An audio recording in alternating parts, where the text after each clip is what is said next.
Kepala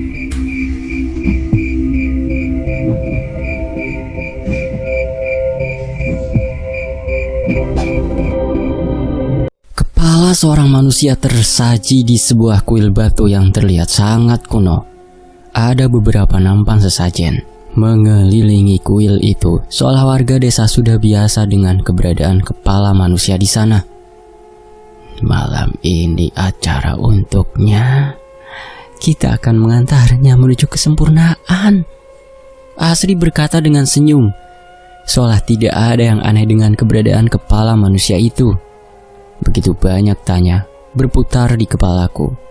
Sudah begitu banyak hal aneh terjadi beberapa tahun terakhir ini di tanah Jawa. Sebagian berhubungan dengan hal mistis yang mulai digemari lagi oleh orang-orang.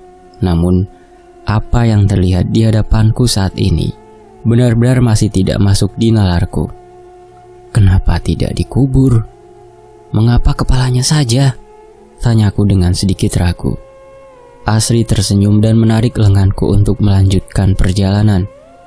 Nanti malam saja Asri ceritain, biar Mas Dipta ngeliat langsung pacarannya.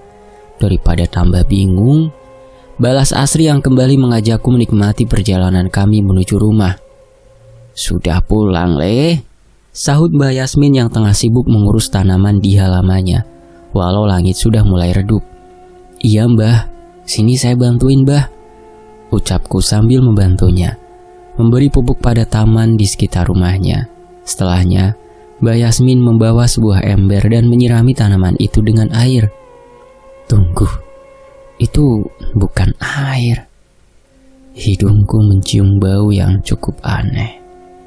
Cairan itu terlihat kental dan berwarna coklat pekat dan sedikit berbau amis. Itu apa Mbah? Oh ini, biar tanamannya subur, balas Mbah Yasmin. Aku menatap ke wajah Mbah Yasmin, berharap ada penjelasan lain darinya. Namun ia tidak meneruskan penjelasan itu. Tanaman hias seperti ini tidak menghasilkan buah atau sesuatu yang berguna.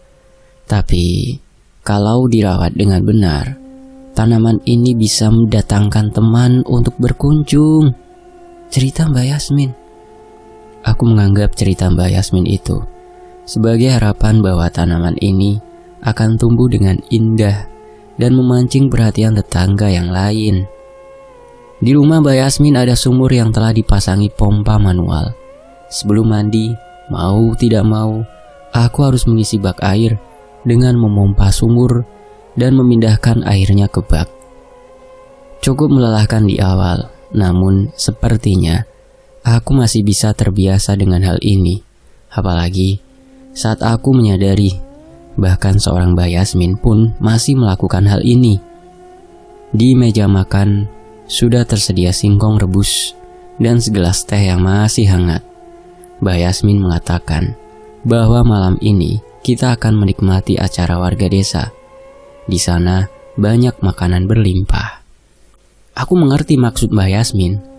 Namun di saat bersamaan pula aku mengingat keberadaan kepala manusia itu. Ingin sekali aku bertanya pada Mbak Yasmin.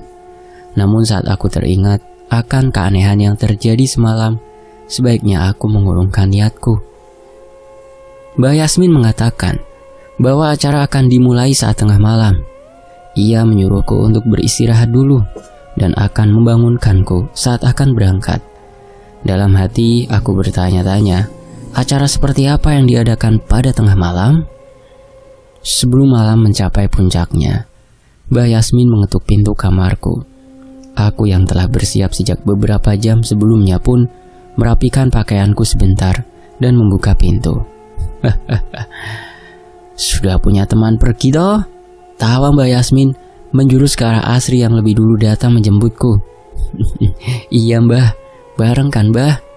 Duluan saja, nikmati waktumu. Jangan gitu Mbah, aku merasa tidak enak. Mbah pun mendorong tubuhku dan memaksaku keluar rumah. Wes, dang lu ngoho, sudah pergi dulu saja. Asri menyambutku dengan pakaiannya yang lebih rapi, yang membuatnya terlihat semakin cantik.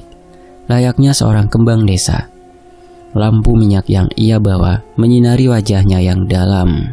Sekejap membuatku menjadi kesemsem dengan penampilannya. "Jalan sekarang yuk mas," ajak Asri. "Iya dek," balasku singkat.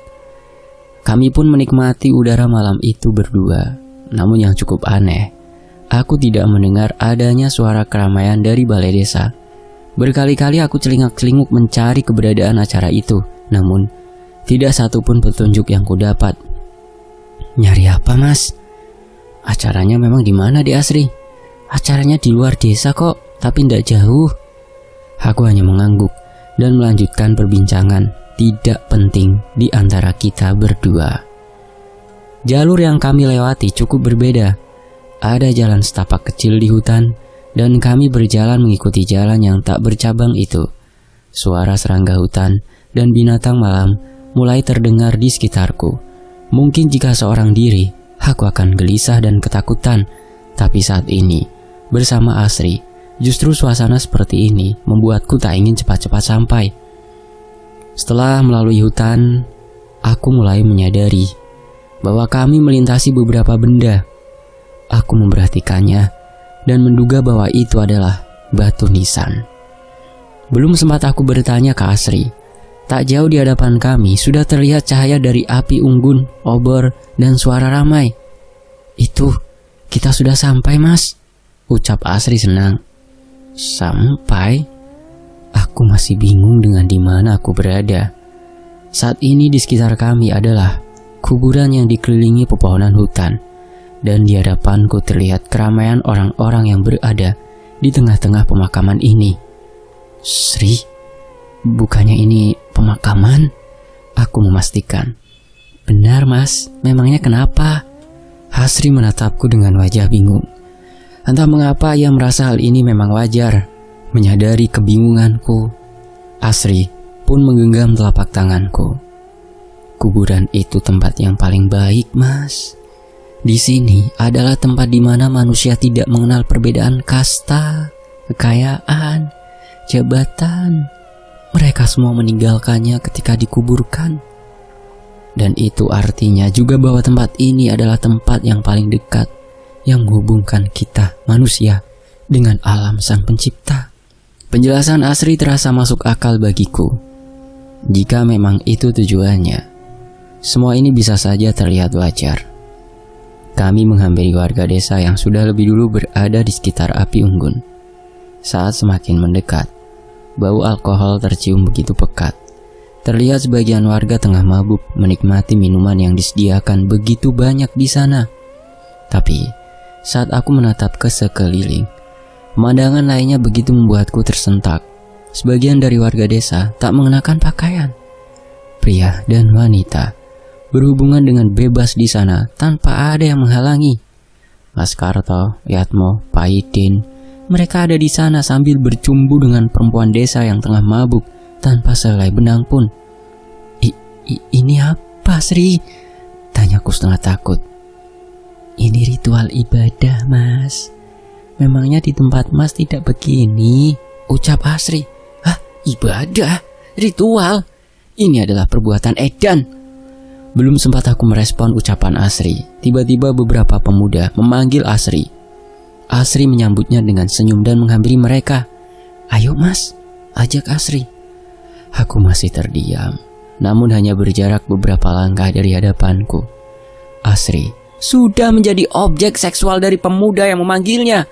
Dengan inisiatifnya, Asri mengambil segelas minuman keras dan meminumnya. Tubuh Asri dijamah oleh beberapa pemuda dengan umur yang beragam. Ia bukan satu-satunya perempuan di sana. Ada seorang lagi yang lebih berumur, yang sudah lebih dulu menikmati kenikmatan yang diberikan oleh pria-pria di sana. Gila, ini gila. Asri yang terlihat menawan saat bersamaku tadi, kini tak mengenakan sehelai benang pun. Seorang pria memuaskan dirinya dengan memasukkan kelaminnya ke dalam kewanitaan Asri. Tak ada perlawanan. Justru Asri membalasnya dengan desahan kenikmatan. "Mas Dipta, ayo kesini. Mas juga boleh kok nikmatin tubuh Asri." Undang Asri dengan tubuh yang masih dikuasai oleh pemuda itu. Aku masih tertegun. suara-suara warga desa yang mengalunkan irama berbahasa kuno bersahutan dengan desahan dan tawa. Pemuda-pemuda itu terlihat seolah memuja keindahan tubuh Asri dan menikmatinya tanpa melewatkan sedikit pun. Beberapa gerakan-gerakan rumit pun mereka lakukan dalam berhubungan. Sesaat gerakan itu membuatku tergambarkan bahwa pesta ini adalah sebuah ritual. Saya mengerti kebingunganmu. Kamu tidak usah heran.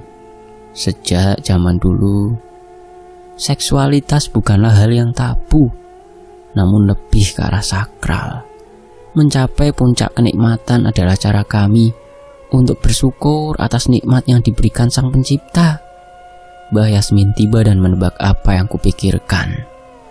Aku masih tak sanggup berkata-kata, namun ia masih melanjutkan penjelasannya. Ada dua cara dalam mencapai kesempurnaan: menawan hawa nafsu atau melampiaskan hawa nafsu sampai seorang manusia muak akan kenikmatan dan melepaskannya. Kami adalah penganut ajaran yang kedua. Mbah Yasmin tak lagi melanjutkan perkataannya. Ia ikut dalam pesta itu dan melakukan hal yang serupa seperti yang Astrid lakukan. Aku tak menyangka masih ada yang ingin melakukan hal itu dengan Mbah Yasmin yang umurnya sudah begitu tua. Aku sudah cukup tercengang dengan pemandangan yang mereka lakukan. Namun ternyata itu saja belum cukup. Aku baru sadar bahwa di tengah api unggun itu ada jasad tanpa kepala yang terbaring dengan berbagai rempah-rempah. Tak jauh dari jasad itu ada kepala manusia yang digantung, yang sebelumnya berada di kuil batu di dekat balai desa. Mereka menyusunnya seolah kepala itu sedang menatap tubuhnya sendiri. Selang beberapa saat, seseorang yang sudah cukup berumur membawa pisau dan mendekati jasad tanpa kepala itu. Ia menorehkan pisau itu di tubuh itu, mengambil sedikit daging dan memakannya sambil menatap ke arah kepala yang menggantung itu. Ia menikmati daging itu dengan segelas minuman keras sambil tertawa. Aku hampir saja muntah melihat pemandangan itu. Apalagi yang bisa membuatku kaget. Pesta di tengah makam, mabuk-mabukan, hubungan seks bebas, hingga memakan jasad manusia. Ada apa dengan warga desa ini? Saat itu aku merasa bahwa aku berada di tempat terkutuk. Dengan segera aku pun berpaling dari acara ritual itu dan kembali menuju ke desa. Aku harus meninggalkan desa ini. Aku menelusuri jalur hutan yang sebelumnya aku lalui bersama Asri. Kali ini tanpa penerangan. Bila tadi aku melaluinya dengan tenang, kali ini suasana begitu mencekam. Dari jauh suara pesta mereka terdengar sayup-sayup, namun suara lain terdengar dari sekitar hutan. Suara tawa cekikikan, suara langkah tanpa wujud, hingga suara bisikan-bisikan. Seolah-olah sesuatu yang tak kasat mata ikut berpesta bersama mereka di hutan ini. Aku berusaha untuk tidak mengindahkan suara-suara itu. Namun semakin bertambahnya rasa takutku, semakin terlihat sosok-sosok bayangan yang seolah mengerubungiku. Cahaya obor mulai terlihat dari jauh. Aku hampir bernapas lega ketika menyadari desa sudah berada di hadapanku. Namun aku kembali merasakan perasaan saat pertama memasuki desa ini. Sepi. Tak ada satu orang pun di desa. Pasti semua warga desa berkumpul di ritual itu. Dengan tergesa-gesa, aku menuju rumah Mbah Yasmin untuk mengemasi barang-barangku. Tak ada alasan untuk ku tinggal di desa yang gila seperti ini. Cara mereka memperlakukan mayat, berpesta dengan minuman keras dan berhubungan badan, hingga memuja sosok yang tak masuk di akal. Aku harus segera pergi. Beriak! Aku tersentak saat hampir saja selesai mengemasi barang-barangku. Pintu rumah Mbah Yasmin tertutup dengan sendirinya. Saat itu rasa merinding yang kurasakan semakin menjadi-jadi. Seketika, suasana menjadi berbeda dari sebelumnya. Tang, tung, tang. Sesuatu mendekat. Itu adalah suara gendang yang dipukul oleh seseorang. Seketika aku teringat akan penari tanpa kepala yang menari berkeliling desa semalam. Tidak mungkin sosok itu benar-benar nyata. Aku masih tidak bisa mempercayai itu. Dengan perlahan, aku membuka gorden jendela kamar dan mengintip dari sela jendela. Tapi, belum sempat aku mendapat keberadaan pemain gendang itu, aku tersentak dengan apa yang terlihat. Tiba-tiba, sekeliling rumah ini dikelilingi oleh pocong. Mereka berlutut, tengkurap di sekitar rumah ini. Aku memperhatikannya dan menyadari bahwa mereka menjilati tanah di sekitar tanaman Mbok Yasmin. Itu adalah tanah yang disirami oleh cairan aneh berwarna hitam pekat itu, yang agak kecoklatan itu. Jangan-jangan mereka adalah teman, dalam tanda kutip, yang dimaksud oleh Mbok Yasmin. Suaraku terjatuh terdengar oleh mereka dari tempatku berada. Terlihat dari sela jendela adanya sosok pocong yang mendekat ke arah jendela kamar ini. Aku tak mampu menahan rasa takutku. Dengan susah payah, aku menyeret langkahku dan bersembunyi di balik lemari. Daun jendela pun terbuka dengan sendirinya. Bau bangkai semakin menyengat. Aku yakin pocong itu sedang menatap seisi kamar ini dari luar sana. Aku hanya bisa meringkuk, berharap pocong itu tidak menyadari keberadaanku. Saat bau bangkai itu mulai pudar, aku memberanikan diri, meninggalkan persembunyianku dan meninggalkan kamar. Aku tak ingin pocong-pocong di luar itu menyadari keberadaanku. Kukunci pintu kamar rapat-rapat dan mengatur nafasku. Kowe ora semestine ono ning kene le.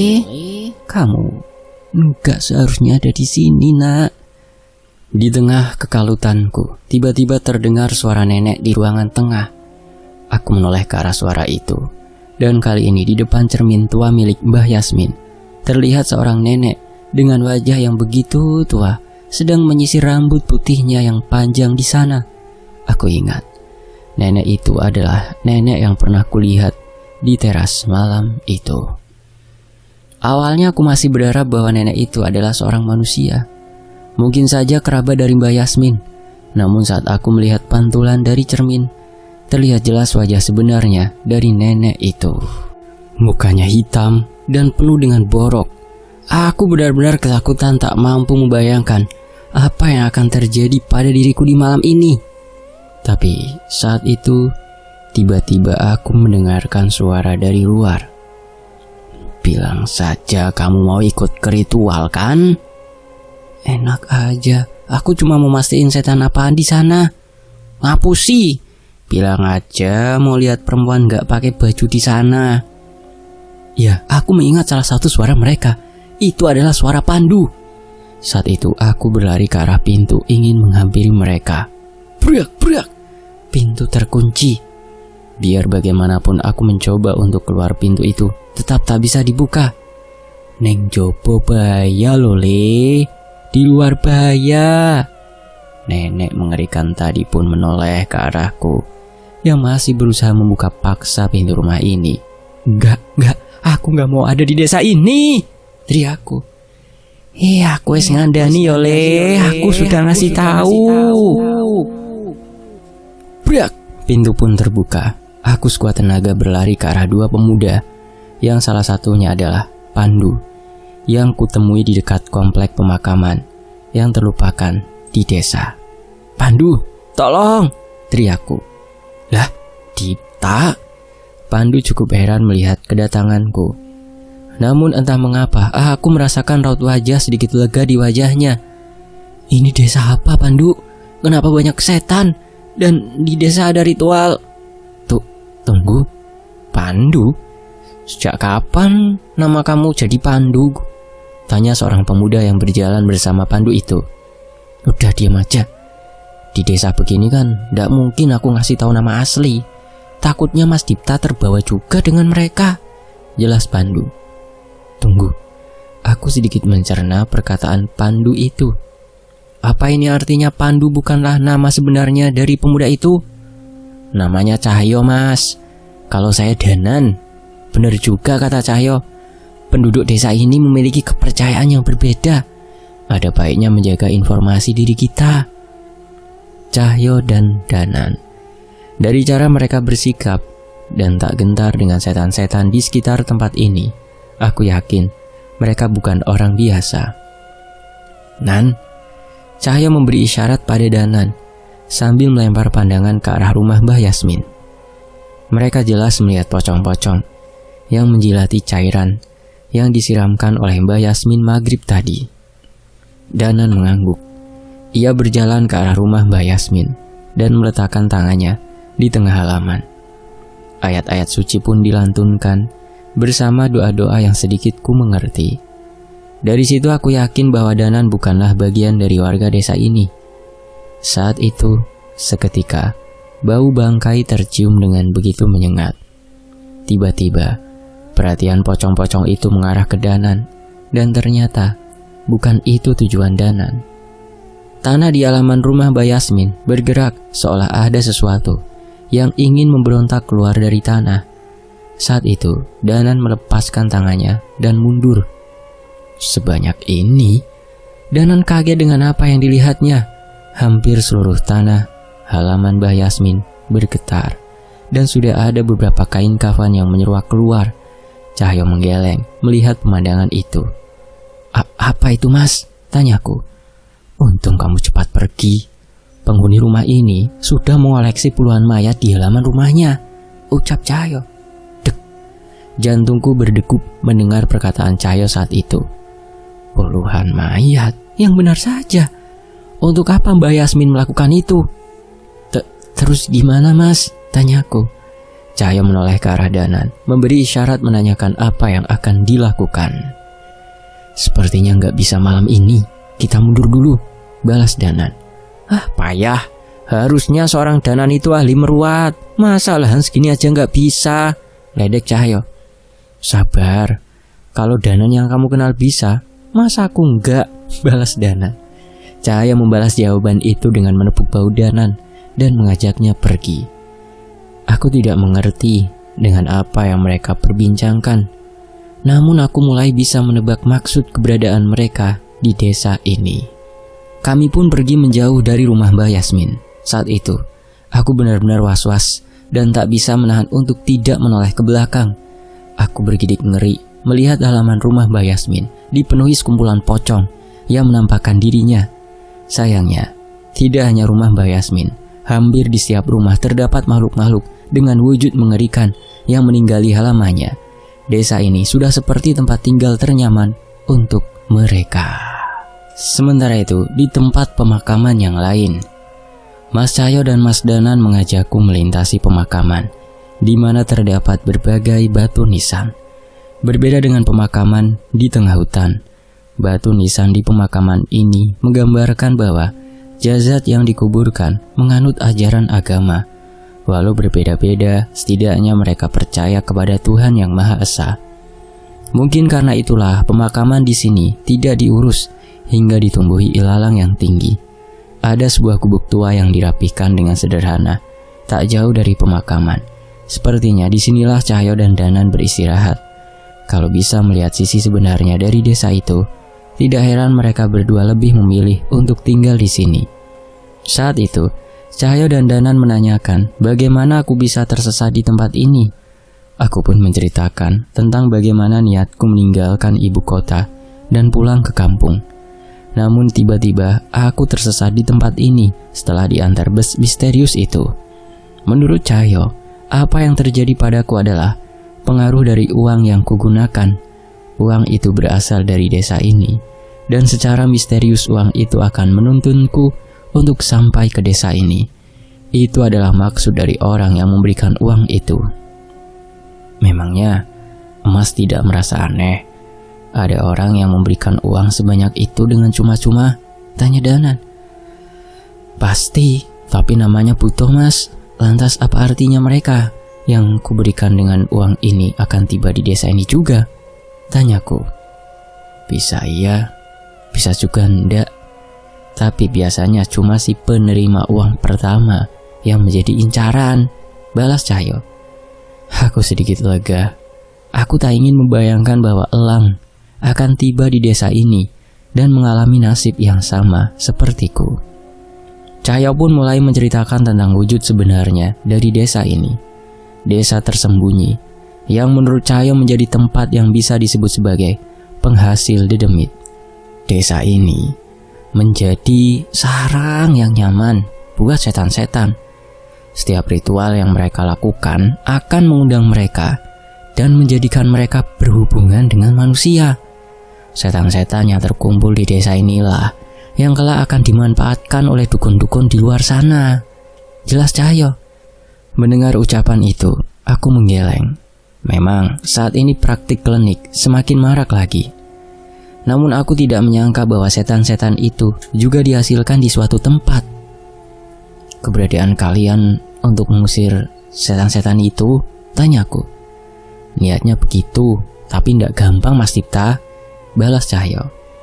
Mas Cahyo menceritakan bahwa seandainya pun ia bisa mengusir dan menenangkan setan-setan di desa ini sedikit demi sedikit, itu tak akan bertahan lama.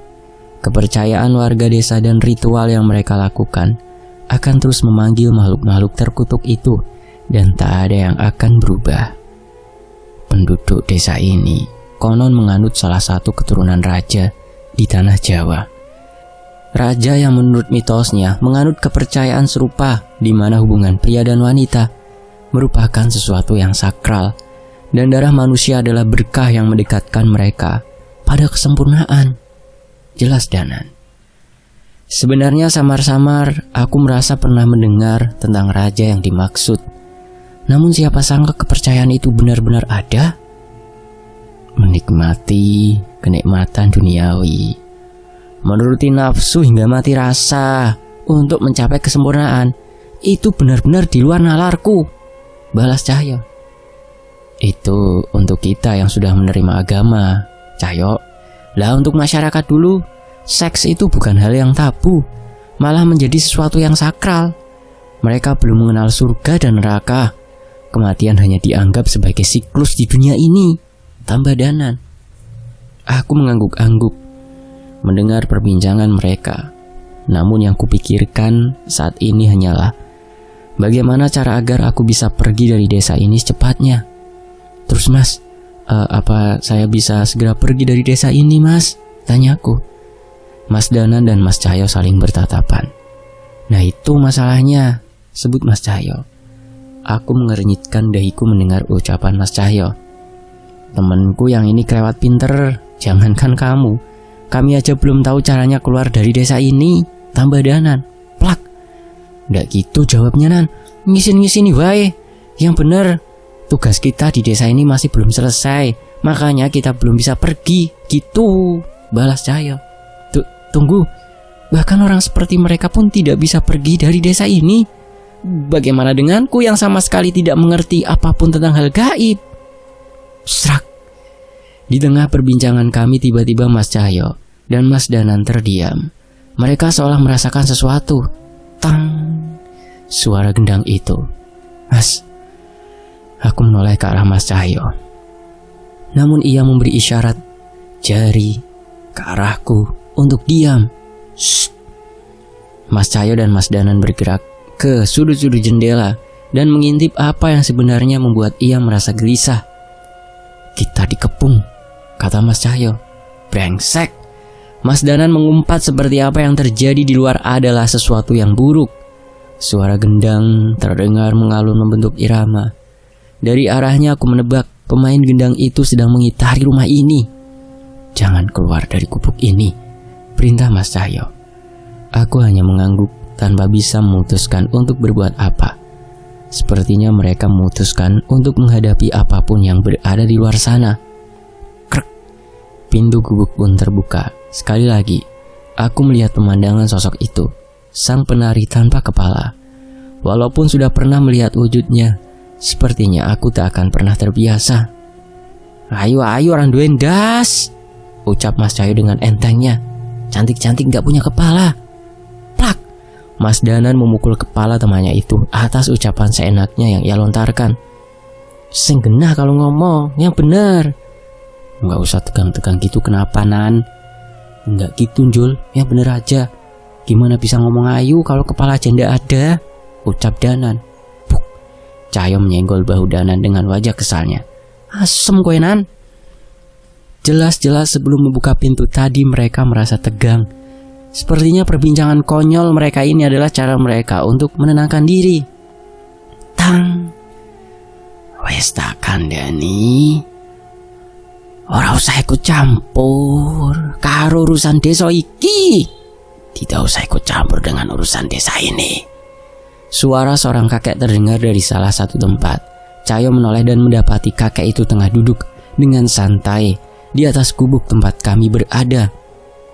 Bisa nggak kalau dibalik urusan desa ini jangan ikut campur sama urusan dunia luar? Balas Danan. Lampuh, bukan urusanku, balas kakek itu. Nah terus kenapa sampean membawa mereka ke tempat ini? Mengancam? Tanya Cahyo. Aku belum bisa melihat dengan jelas. Yang terlihat olehku saat ini hanya penari tanpa kepala itu. Apa yang dimaksud oleh Mas Cahyo? Bukan aku yang membawa mereka. Saya cuma jasa penari demit keliling, gak lebih, balasnya. Kalian orang-orang baik. Sayang sekali jika kalian mati di tempat ini. Kakek itu melompat turun dari atap gubuk ini dan kembali memainkan gendangnya. Trang, tang, tang. Ia mengajak teman penari tanpa kepalanya itu kembali menari melintasi ilalang-ilalang tinggi di pemakaman. Suara itu menghilang perlahan. Beberapa saat setelah wujudnya menghilang dari pandangan kami. Namun Mas Danan dan Mas Cahyo masih terlihat cemas. Mas, penari itu sudah pergi? Tanyaku yang memberanikan diri untuk keluar. Namun tepat saat aku meninggalkan gubuk, wajahku pucat seketika. Gubuk ini dikepung oleh kepala-kepala tanpa tubuh yang melayang-layang. Sebagian kepala itu sudah membusuk dan beberapa di antaranya mengenakan sanggul ataupun perhiasan yang menandakan bahwa kepala itu pernah hidup di zaman kerajaan. Mas Cahyo, ucapku gemetar. Jaga kesadaranmu Mas Dipta, jangan jauh-jauh dari kami, balas Mas Cahyo. Saat ini yang ada di hadapanku adalah kepala-kepala manusia yang melayang tertawa, menangis, mengancam, hingga menjerit kesakitan. Suara-suara itu terngiang-ngiang di telingaku, seolah hendak merebut kesadaranku. Berbeda denganku, Mas Cahyo dan Danan justru mengambil posisi duduk dan bersahut-sahutan melantunkan ayat-ayat suci yang menggema hingga ke sekitar tempat ini. Kepala-kepala itu pun tak berani mendekat. Suara-suara mengerikan yang meneror kami pun perlahan semakin berkurang, berganti dengan suara Mas Danan dan Mas Cahyo yang dengan khusyuk melantunkan amalannya. Bruk, bruk, bruk. Sesuatu jatuh di dekatku dengan suara keras. Aku pun menoleh dan mencari tahu benda apa yang bisa jatuh dengan suara keras itu. Dan aku menyesal, seharusnya aku sudah menyadarinya. Kepala? Kepala itu mulai berjatuhan ke sekitar kami. Teriakan, tawa, tangis yang meneror kami pun berganti dengan suara hujan kepala yang jatuh di sekitar kami. Sudah selesai. Mas Cahyo selesai dengan amalannya dan kembali berdiri. Ia menggeleng melihat pemandangan kepala-kepala yang berserakan di sekitar kami. Mas, ini gimana? Tanyaku. Iya, gimana lagi? Kita kubur biar ndak gendayangan lagi, jawab Mas Cahyo. Mengubur kepala-kepala ini? Aku menoleh ke salah satu kepala, dan kepala itu sudah membusuk dan mengeluarkan bau yang menyengat. Aku menahan muntah saat melihatnya. Namun benar ucapan Mas Cahyo, kami harus menguburnya dengan layak. Saat Mas Cahyo memulai menggali sebuah lubang di dekat pemakaman, Mas Danan justru menoleh ke satu arah. Ia seolah merasakan sesuatu yang membuatnya tidak nyaman. Kamu ngerasain juga? Tanya Mas Cahyo. Iya, kita nggak boleh lengah. Kepala-kepala ini cuma peringatan untuk kita, balas Mas Cahyo sambil mulai menggali. Mas Danan mengangguk sepakat. Ia juga mulai mengumpulkan kepala-kepala yang berserakan itu. Saat ini aku tidak bisa membayangkan. Teror semengerikan ini hanya sekedar peringatan semata. apa yang sebenarnya ada di balik kejadian malam ini? Apalagi yang bisa ia lakukan kepada kami? Aku tak sekuat Mas Danan yang mampu menahan rasa jijik dan rasa takut pada kepala-kepala itu hingga memilih membantu Mas Cahyo menggali lubang dengan peralatan seadanya. Mas Dipta, Mas Danan menepuk pundakku yang tengah kesulitan memindahkan tanah dari dalam lubang. Tukono aku klambi, belikan aku baju.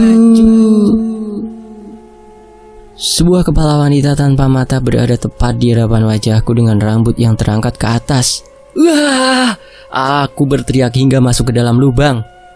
Sementara itu, Mas Danan malah tertawa cekikikan melihat reaksiku yang kaget dengan perbuatannya. Mas, jangan bercanda. Kepala manusia itu, teriakku kesal. Yonan, bisa aku alat kamu mainin kepala mayat, tambah Cahyo. Jangan serius-serius. Dunia ini butuh candaan untuk jadi lebih nyaman. Balas Danan. Yo, tapi nggak kepala mayat juga, Nan. Cahyo menggeleng. Menjelang pagi, kami pun selesai mengubur semua kepala itu dan mengaturkan doa-doa kepada Sang Pencipta untuk menenangkan ruh dari pemilik kepala-kepala ini. Semoga saja mereka tidak digunakan lagi oleh makhluk-makhluk biadab yang mempermainkan hidup seseorang. Sementara itu, di tempat lain di tanah mayat, malam itu begitu melelahkan untukku. Bahkan di gubuk tua yang penuh nyamuk ini pun aku bisa tertidur dengan lelap sampai tengah hari. Tapi tidak dengan Mas Danan dan Mas Cahyo. Mereka justru sudah bangun dan sudah melakukan banyak hal. Dari dalam gubuk aku seolah mendengar mereka berdua berbicara dengan seseorang. Namun aku tidak mendengar dengan jelas. Logatnya tidak seperti suara warga desa sini. Sarapan Mas Dipta. Mas Cahyo yang mengetahui bahwa aku sudah terbangun pun memanggilku keluar. Aku pun mendatangi mereka dan mengambil posisi duduk di batu dengan pemandangan pemakaman. Sungguh berbeda dengan pemandangan pagi kemarin yang disempurnakan dengan keberadaan Asri di depan rumah. Tapi aku sangat bersyukur dengan pemandangan ini. Keindahan Asri hanyalah ilusi semata. Ritual yang Asri lakukan, bagaimana tubuh Asri diperlakukan, hingga ekspresi wajah Asri saat tubuhnya dinikmati oleh warga desa benar-benar tak bisa kulupakan. Sepertinya itu akan membekas seumur hidup di ingatanku. Cuma ada pisang, Mas, seadanya dulu ya, ucap Mas Cahyo. Pisang juga udah syukur, Mas. Di Jakarta saya pernah sampai mengutin sayur-sayur busuk yang dibuang tukang sayur, cuma buat ganjel perut, balasku. Nah, benar ucapanmu, Cahyo.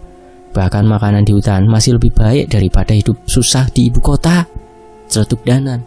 Iyo, Nan. Di hutan masih ketemu buah, biji-bijian, umbi-umbian, bisa nangkep ayam hutan, mancing ikan. Yang penting gak manja aja, balas Cahyo. Ucapan Mas Cahyo ada benarnya. Tapi untuk orang sepertiku yang tidak mengerti tentang alam, tetap saja mustahil untuk bertahan hidup di hutan. Bisa dapat pisang dari mana, Mas? Oh, kalau ini urusan tim bagian logistik, ucap Mas Cahyo sambil menunjuk ke arah atap gubuk. Tepat saat aku menoleh kulit pisang mendarat di wajahku. Aduh, aku menyingkirkannya dan mendapati seekor kera sedang menertawakanku. Maafin ya, Mas, namanya Kliwon. Dia emang suka iseng, ucap Mas Cahyo. Enggak apa-apa, Mas. Mana mungkin marah sama yang udah nyariin sarapan, balasku. Mendengar jawabanku, kera bernama Kliwon itu melompat dan menghampiriku. Ia menaiki pundakku begitu saja dan bersikap begitu ramah. Sepertinya aku akan cepat akrab dengan Kliwon. Setelah selesai dengan urusan bersih-bersih, mereka berdua mengajakku untuk mengawasi desa dari sebuah bukit kecil. Cukup jauh, tapi desa itu terlihat dengan jelas dari atas bukit. Sekilas seperti desa biasa ya, Nan, ucap Cahyo. Iya, tapi aku kemarin berhasil nemuin ini. Danan mengeluarkan sebuah gulungan serat tua yang bertuliskan aksara kuno. Aku sama sekali tidak mengerti artinya, namun mereka berdua memandangnya dengan begitu serius. Itu isi tulisannya apa, Mas Cahyo? Tanyaku. Gak bisa baca tulisan Jawa Kawi, tanya Mas Cahyo. Aku menggeleng meresponnya. Sama, balas Mas Cahyo. Aku pun menjauh dan menatap Mas Cahyo dengan muka masam. Lah terus kenapa ngeliatin serius gitu Mas? Ucapku kesal. Iya kan Danan nunjukin, lah aku ngeliatin, tinggal nunggu Danan jelasin lah. Plak! Danan memukul kepala Mas Cahyo dengan kesal. Sepertinya ia juga terkecoh dengan tingkah Mas Cahyo. Ngomong kalau nggak ngerti, wes kadung tak enteni. Sudah terlanjur aku tungguin. Kesal Danan. Kamu ngerti Tonan? Tanya Mas Cahyo. Lumayan, tapi aku bisa nangkep intinya, balas Danan. Nah, untuk hal ini, kamu lebih pintar dari Danan yang satunya. Mas Danan menceritakan bahwa desa ini sebelumnya merupakan bagian dari sebuah kerajaan. Sebuah kerajaan yang dipimpin oleh sosok raja penganut kepercayaan yang aneh.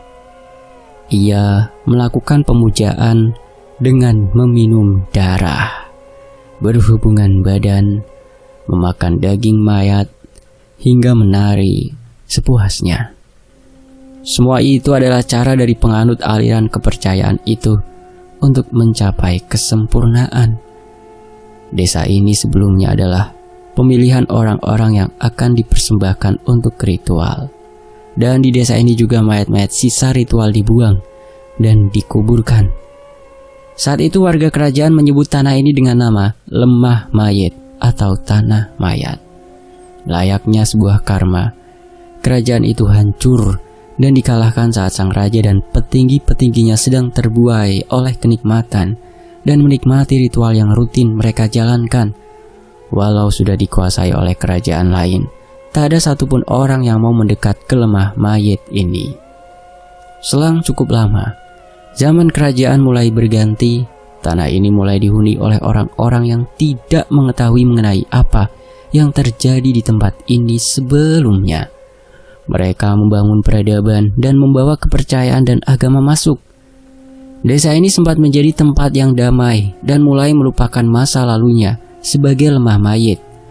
Namun, sebuah kejadian merubah segalanya.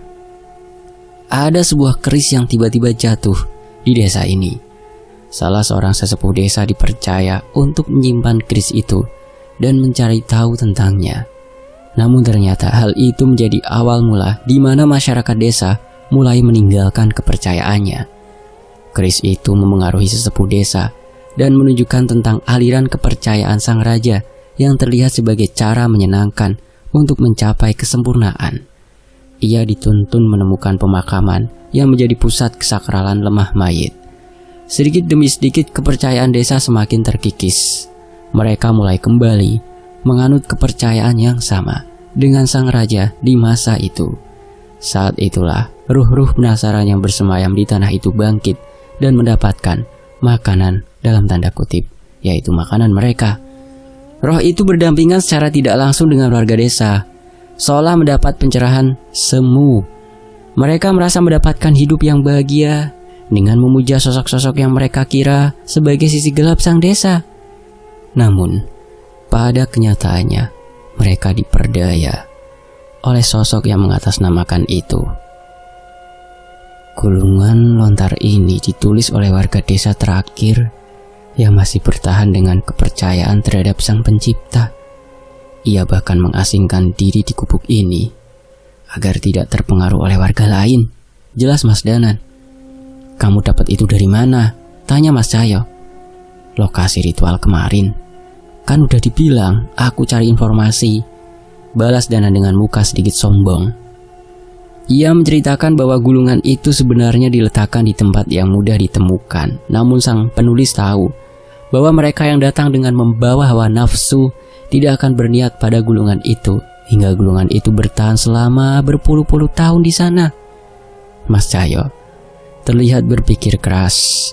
Sepertinya ia sedang berusaha menjahit sesuatu di pikirannya. Akhirnya ketemu, ucap Mas Cahyo tiba-tiba. Ketemu apa Mas? Tanyaku. Cahyo tidak menjawabku. Ia justru berpaling ke arah Danan. Tidak salah lagi. Keris itu pasti pusaka mayit yang membunuh Pak Le.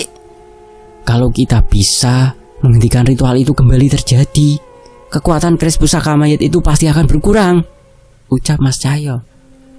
Aku benar-benar tidak mengerti dengan apa yang Mas Cahyo katakan. Namun aku sedikit menduga bahwa apa yang mereka bahas mungkin ada hubungannya dengan semakin meluasnya bencana gaib yang dulu menyebar sangat masif hingga saat ini. Keris pusaka mayit. Benda itu terdengar begitu mengerikan.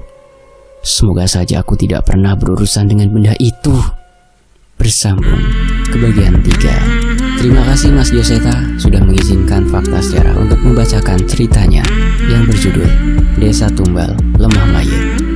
Dan tentunya terima kasih buat teman-teman yang mau menyimak di Fakta Sejarah. Mohon maaf kalau ada salah kata atau salah intonasi dalam ejaan dan lainnya ya, saya tidak sengaja.